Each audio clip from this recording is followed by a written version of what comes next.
Please, just give me 5 minutes. The man's voice trembled behind her. Amara Okeke did not turn around immediately. Below her, Lagos glittered like a field of stars poured onto black velvet. The floor-to-ceiling windows of the executive lounge reflected a woman no one in that room would have recognized from 7 years ago. Her emerald silk dress fell with quiet elegance. Diamond studs rested against her neck like drops of captured moonlight. Her back was straight, her chin calm, her silence expensive. When she finally turned, her eyes met the man who had once laughed at her in front of an entire village. Kelechi Dike looked as if regret had been feeding on him for years. His shoulders, once full of pride, now drooped under invisible weight. The tailored suit he wore could not hide the panic in his face, nor the helplessness in his hands. 5 minutes, Amara, he repeated softly. That's all I'm asking. Amara studied him the way one studies a place they survived but never wished to live in again.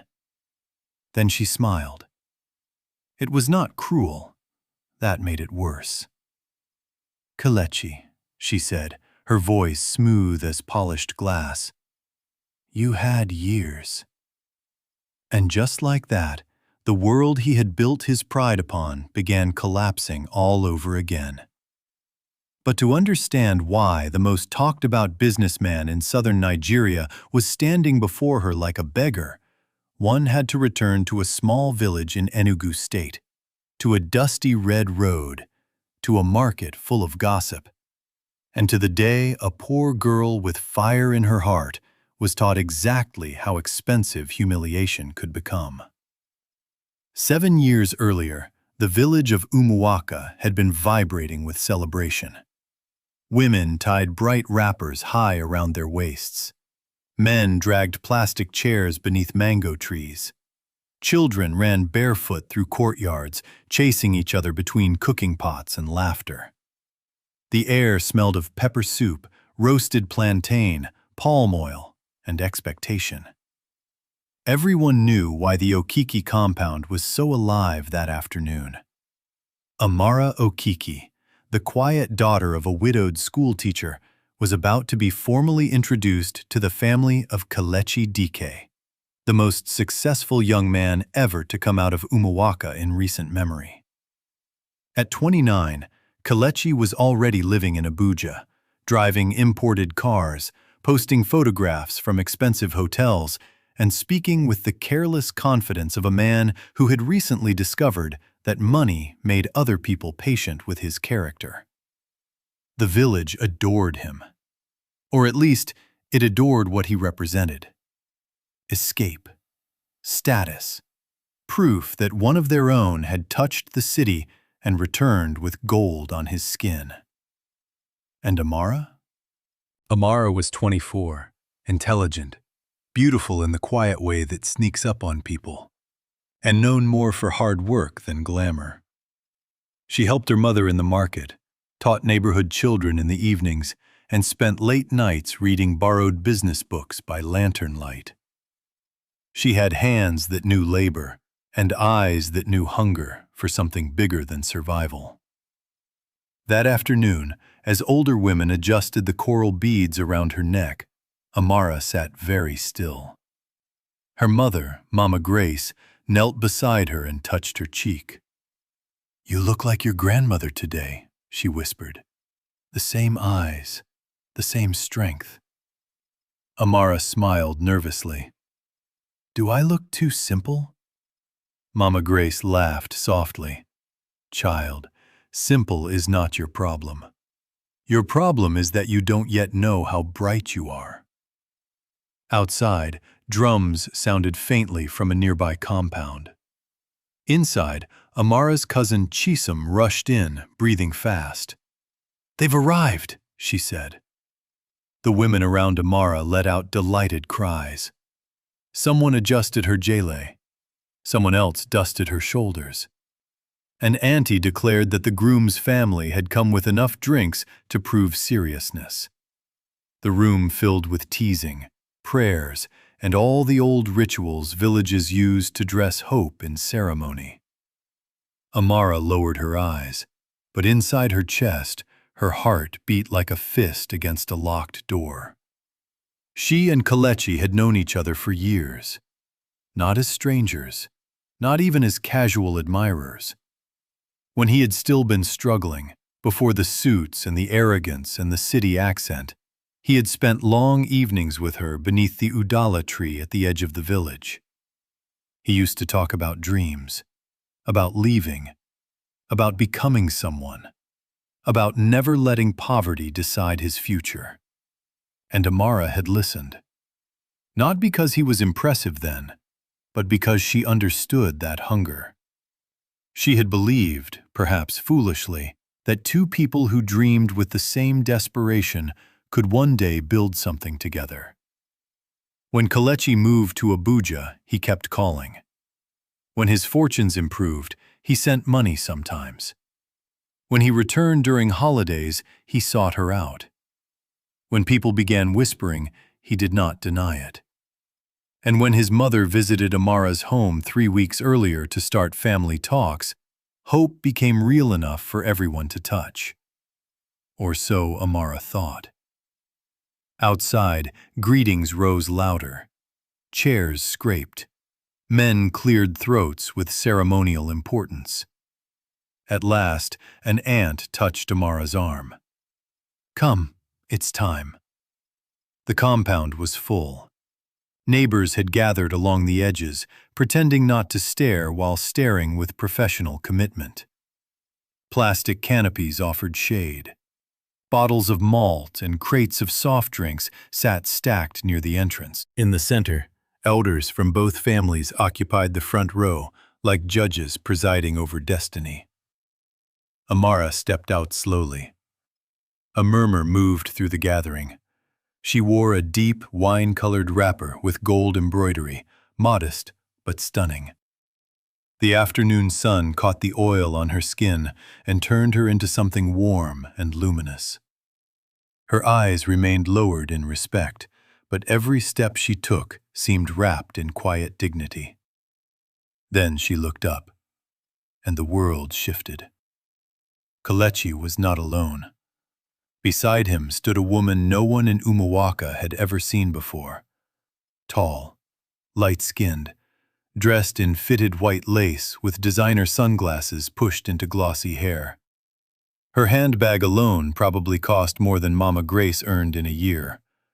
Her name, the village would later learn, was Adaora Bello, daughter of a powerful senator, owner of a smile that looked practiced in mirrors and sharpened on competition. For one suspended second, the compound held its breath. Amara's pulse stumbled. Kelechi rose lazily from his chair. He did not look embarrassed. That would have at least been human. Instead, he looked irritated, like a man forced to explain something obvious to slower minds. "Amara," he said, almost casually, "you should sit." No greeting, no softness, no apology. The elders glanced at one another. Mama Grace frowned. Amara remained standing. "Kelechi," she said quietly, "what is this?" Adaora folded her arms and looked around the compound as if inspecting a temporary inconvenience. Kelechi exhaled and rubbed his jaw. "Let's not make this dramatic." Dramatic. The word landed like a slap. An older man from his family coughed uneasily. "My son." But Kelechi raised a hand. "I came because this should be said properly. Face to face, not through rumors." He turned to Amara with the false patience of a man convinced he was being generous. "What we had was village affection. We were young. Things change." A hush dropped over the courtyard. Amara felt every eye slide toward her. Her throat tightened, but her voice remained steady. "You asked your mother to come to my house." "Yes," he said, At the time, I thought that was what I wanted. At the time? He gave a short laugh and gestured toward Adaora. I live in a different world now, Amara. Let's be honest. We don't fit anymore. No one moved. No one breathed. Even the children had gone silent. Amara stared at him, struggling to understand how the mouth that once called her his peace could now form words so cold in front of her mother, her neighbors, her ancestors. Kelechi, Mama Grace said, rising slowly. If this is a joke, it has gone too far. It's not a joke, Adaora replied before he could. And with respect, Mama. Kelechi is trying to handle this maturely. The arrogance in her tone made several women murmur. Amara looked at Kelechi, not Adaora. Handle this maturely? She repeated. By bringing another woman to my home? Kelechi's expression hardened. Must I spell everything out? He snapped. You are a good girl, Amara. But goodness is not enough. I need a wife who can stand beside me in the circles I now move in. Politics, investors, influence. Not someone whose biggest ambition is selling produce in village markets and reading second-hand books at night. A gasp escaped the gathering. Mama Grace's face crumpled.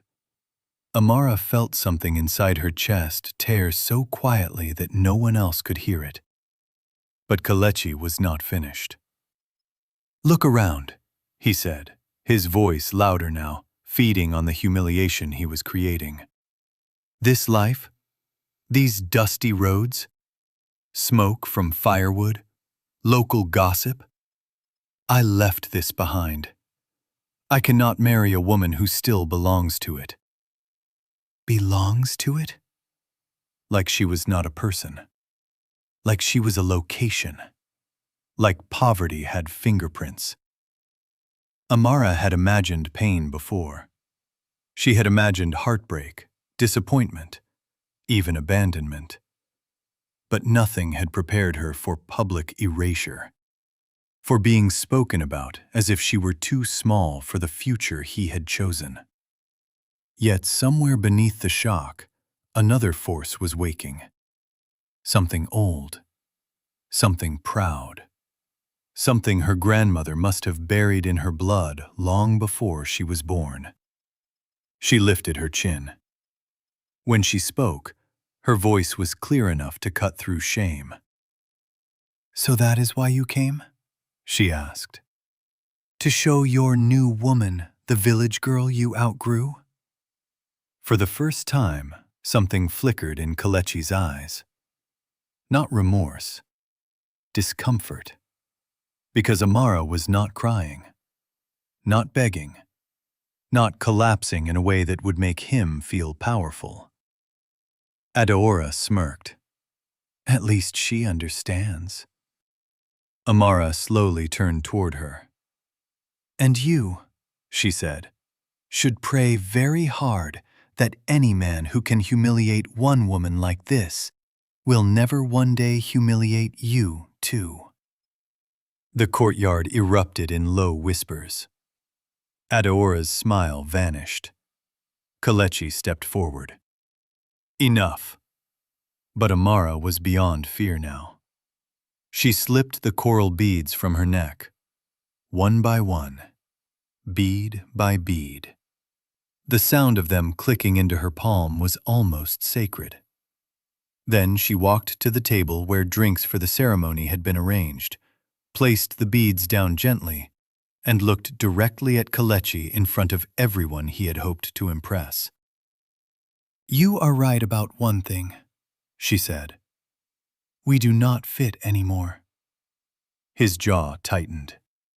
Because the woman standing before you today is the last poor thing you will ever throw away and still expect to remain small. Then she turned, took her mother's hand, and walked back into the house, while the entire village sat frozen beneath the weight of her dignity. That day became the kind of story that grows legs in African communities. By evening, it had crossed 3 villages. By nightfall, it had reached WhatsApp groups in Enugu, Abuja, and Lagos.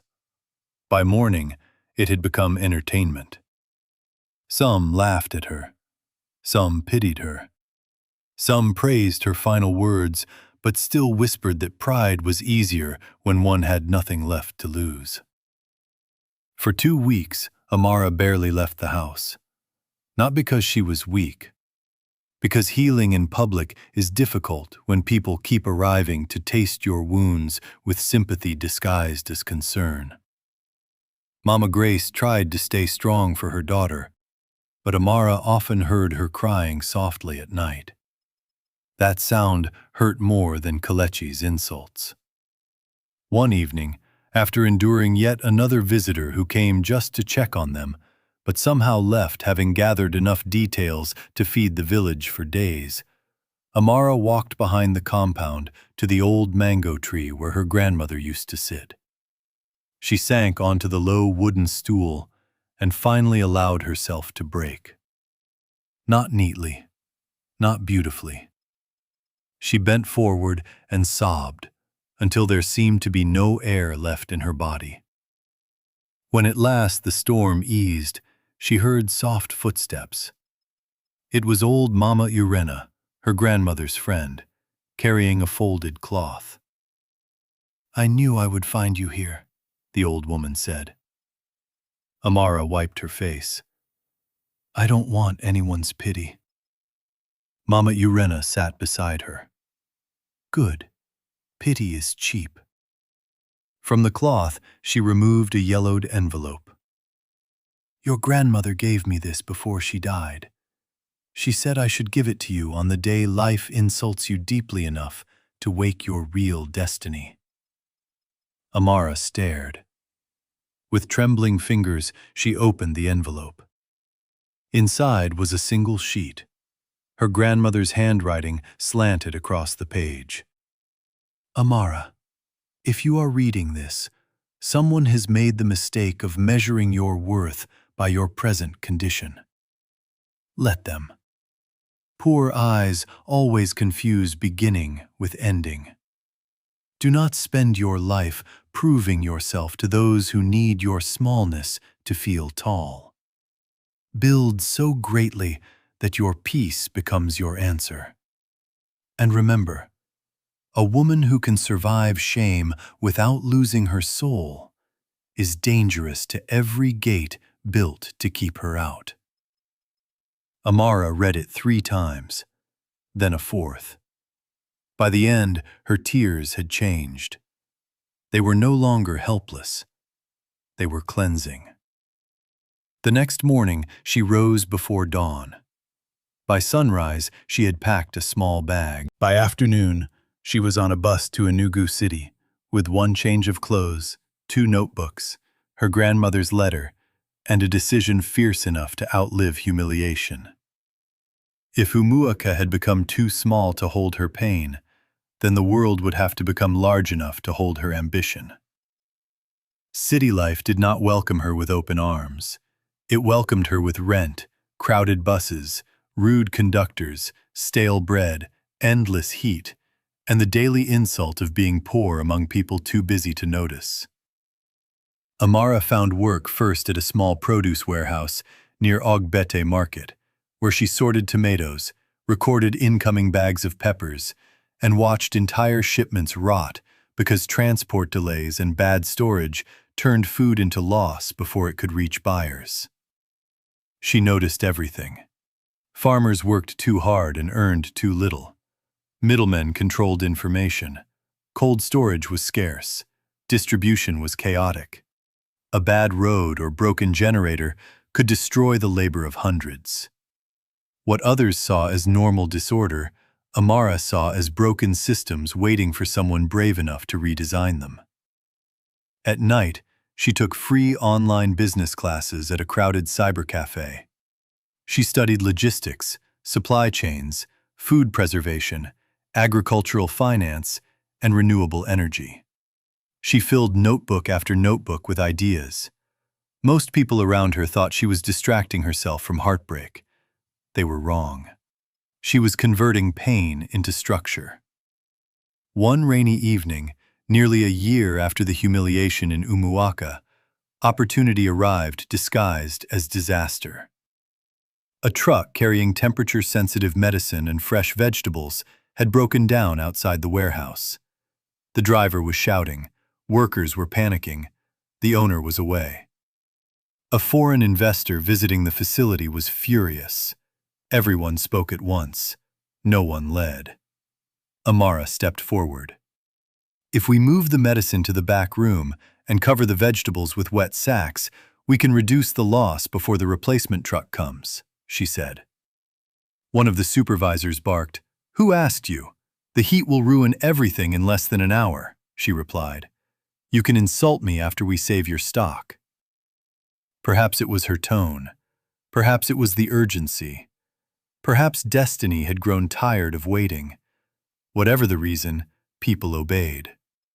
Amara organized workers, borrowed ice from nearby fish sellers, called a mechanic herself, and made quick calculations on what could be prioritized, what needed shade, and what routes could still be salvaged before spoilage spread. By the time the warehouse owner arrived, the damage had been reduced by more than half. The visiting investor had watched everything.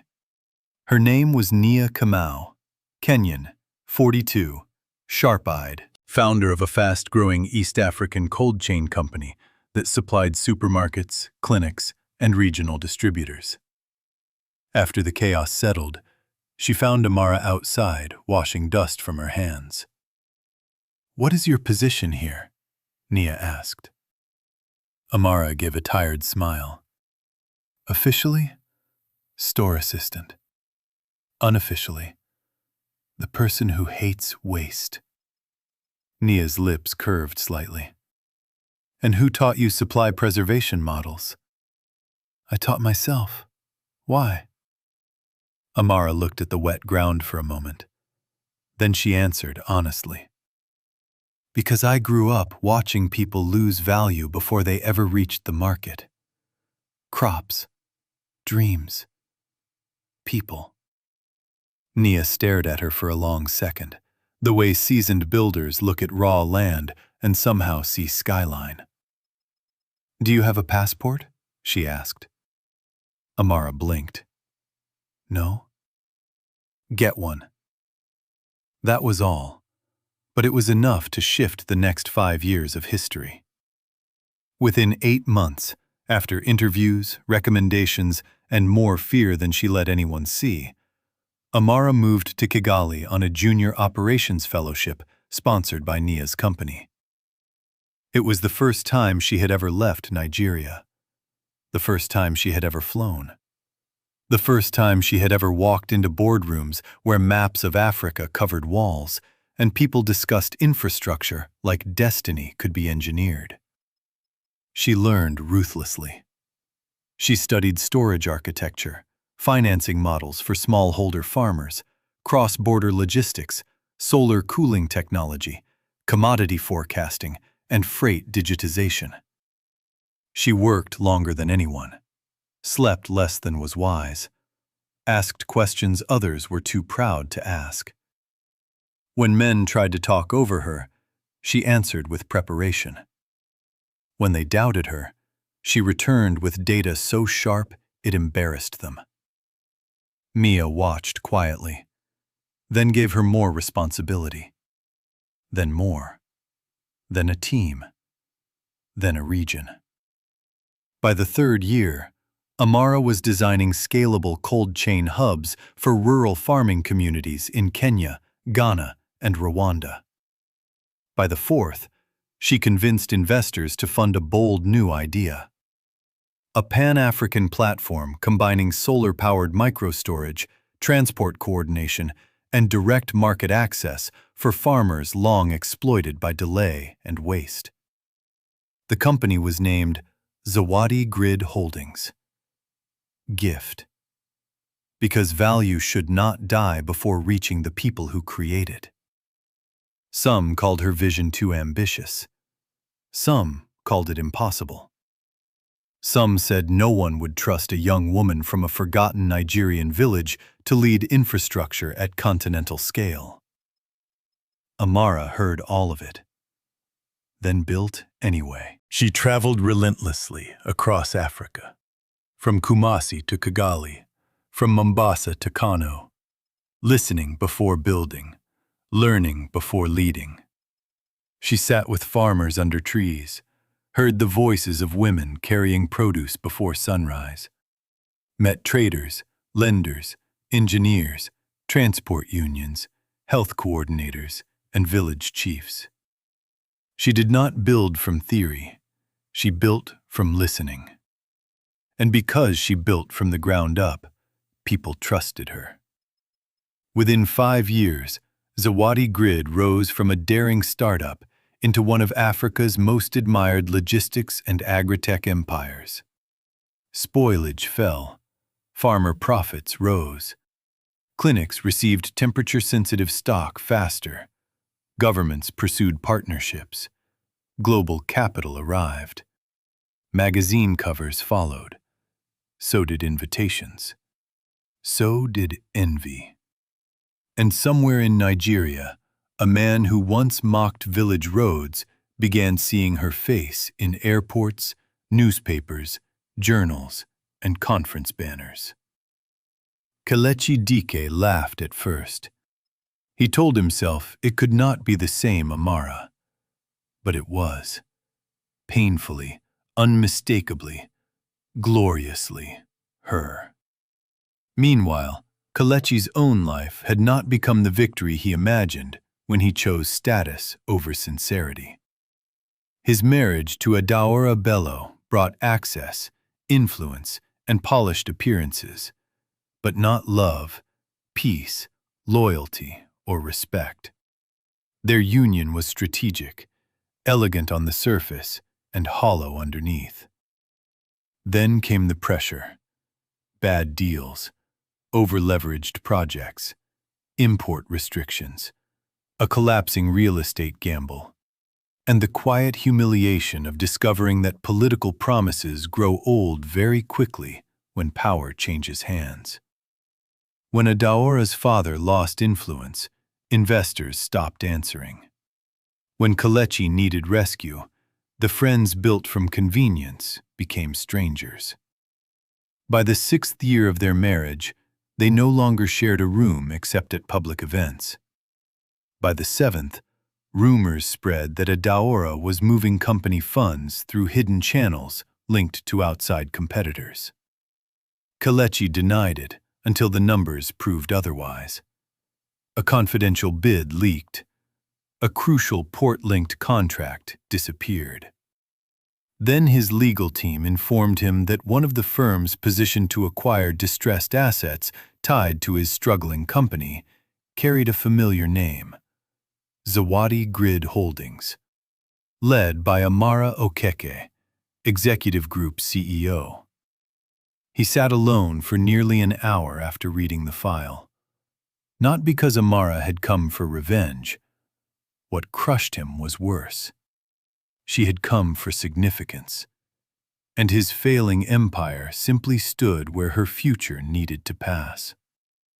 Their next encounter came in Lagos, at the African Enterprise and Infrastructure Forum, where investors, ministers, founders, and policymakers treated invitations like medals. Kelechi attended because desperation still knows how to dress itself as ambition.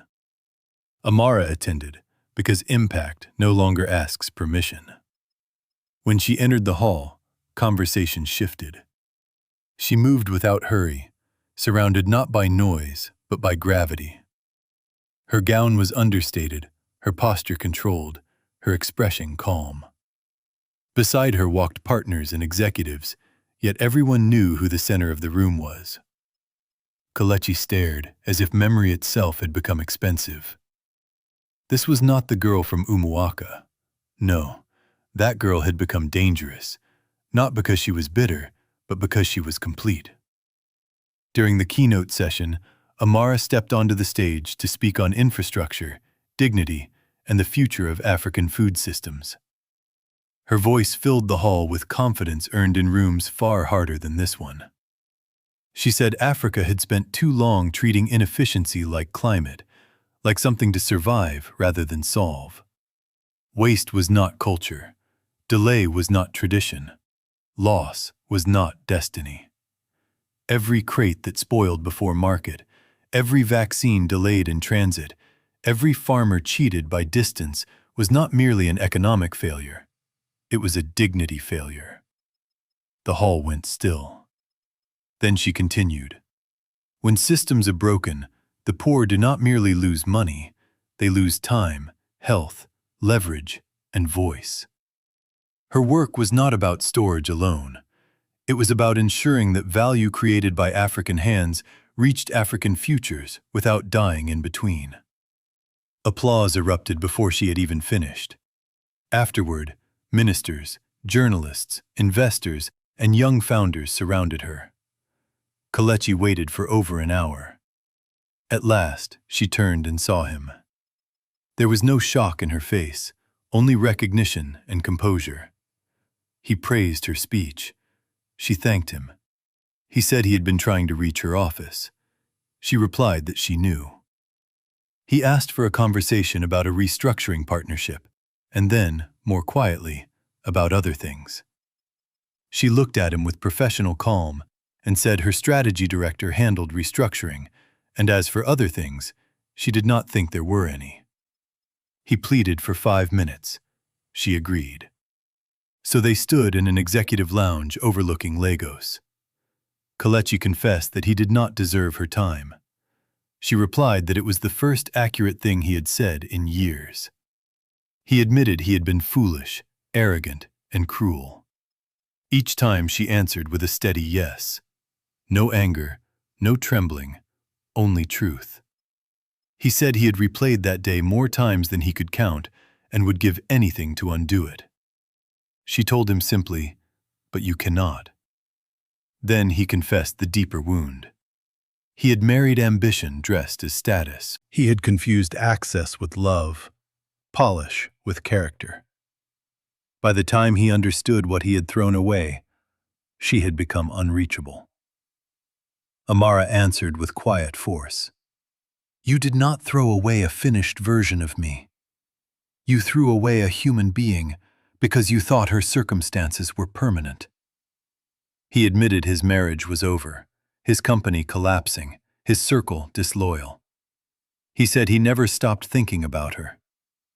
Then Amara turned fully toward him, not with anger, but with freedom.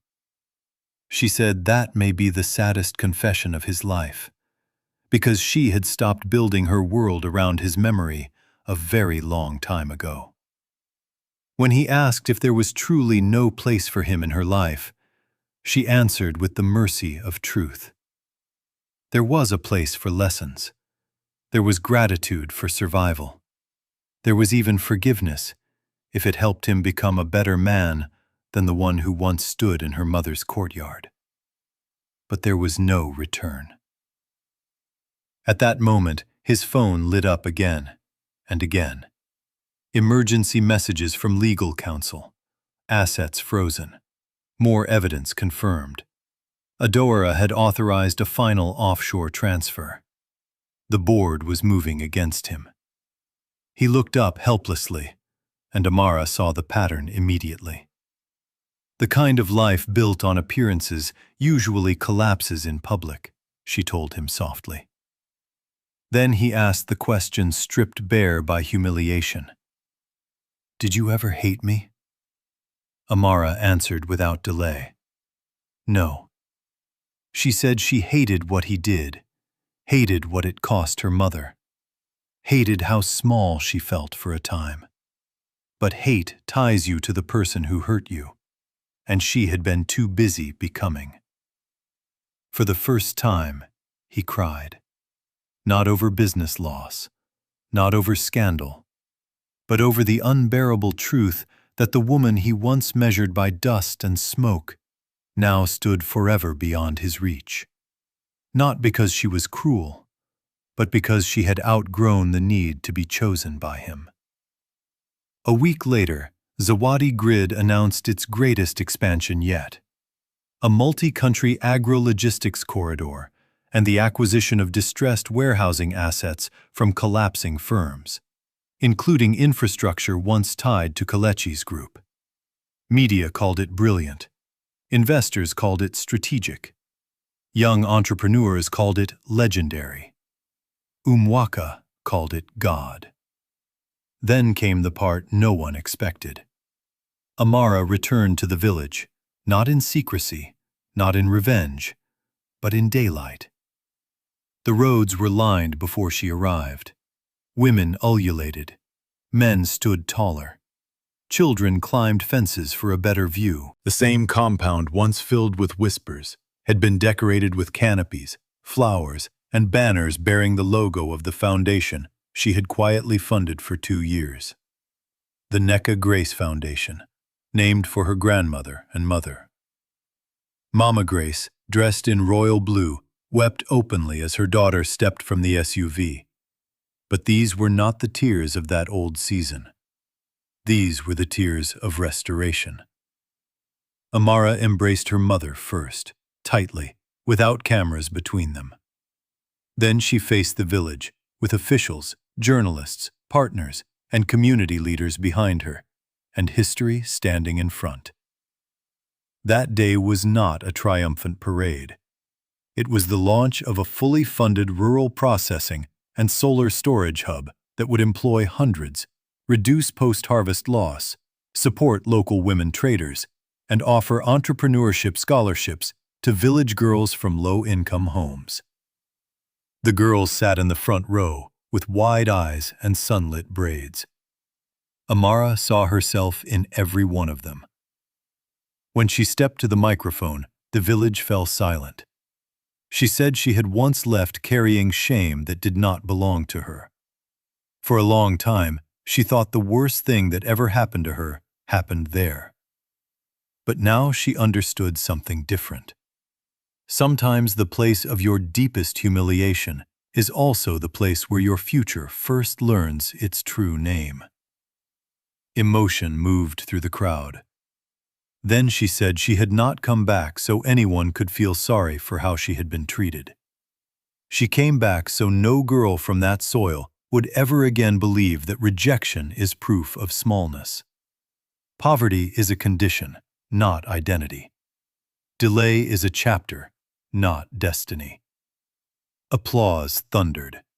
Women wiped their eyes, men bowed their heads, and near the back, half hidden among the crowd, stood Kelechi Dike. He had come quietly, not because he belonged there, but because he needed to witness what pride had once refused to see. Amara's voice softened as she shared the line that defined her journey. Her grandmother once wrote, "Build so greatly that your peace becomes your answer." She said she did not understand it then, but she did now. Success was not the loudest car in the village, not the most expensive wedding, not how many people clap when you arrive. Success is the ability to turn pain into shelter for others. The entire crowd rose. Elders wept. Mama Grace covered her mouth with trembling fingers. At the end of the ceremony, the first scholarship girls came forward one by one. Amara knelt to speak to each of them. One wanted to be an engineer, another a surgeon, another a software founder, another a governor. None of them sounded like girls asking permission anymore. That evening, beneath the old mango tree where she once wept over the ruins of herself, Kelechi approached from a respectful distance. He told her she had turned her wound into a nation-sized answer. She said nothing. He admitted he used to think success meant leaving that place and never looking back. But she had left, conquered rooms he could never enter, and still returned with blessings in her hands. Amara replied with quiet precision, "Not everyone who leaves escapes. Some only travel farther inside their emptiness." He said he no longer expected forgiveness, She answered that he already had it. But forgiveness is not reunion. It is release. Then, with one final clarity, she told him that even if he had married her, he still would have needed to become a better man than he was.